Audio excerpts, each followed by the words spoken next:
basique à la base, mais c'est tout simplement, si vous regardez cette vidéo, c'est probablement peut-être que vous allez prendre des notes sur les autres épisodes, peut-être que vous êtes en train de lire des livres, de voir des formations, et souvent, j'ai remarqué que la plupart des gens regardent les formations, ah super, c'est un bon conseil, peut-être qu'ils vont noter une chose sur leur téléphone, puis une autre chose par-ci, puis une autre chose sur un bloc-notes, et au final, 6 mois après, ils sont là, ah, j'avais besoin de cette information, ou c'était déjà quoi cette astuce-là, et ils n'ont pas accès à leurs notes. Je suis dans le développement personnel, dans le marketing, dans la formation, dans l'hypnose depuis des années, et ça fait maintenant des années que j'ai un blog privé. Donc un blog sur lequel je mets toutes mes notes. Donc par exemple là, je suis sur mon blog là, j'ai des notes du TNC 2017, dans lequel ben voilà, je parle un petit peu de tout ce que j'ai appris. Et j'ai aussi un outil que j'utilise très souvent qui s'appelle le YNote. Alors YNote c'est assez pratique parce que ça vous permet de prendre des notes, de faire des to-do list. C'est quelque chose d'assez cool. C'est des pages un peu plastifiées. Vous pouvez prendre des notes, donc bon là dans 3 secondes c'est sec, et après vous pouvez les effacer. Donc ça c'est un outil assez génial aussi que j'utilise pour mes to-do list matinales.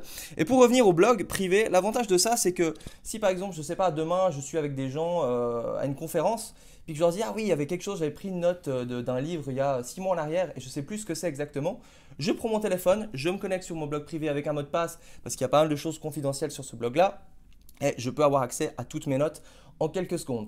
Alors une erreur que j'ai fait jusqu'à l'année passée, c'est que je prenais des notes, je prenais des notes, je prenais des notes, et en final, je les regardais pratiquement jamais. Et là, ce que je me suis fait, c'est que tous les 3 mois, en fait, je me mets donc sur mon agenda à l'avance. Voilà, aujourd'hui, tu prends 2 heures pour relire tes notes.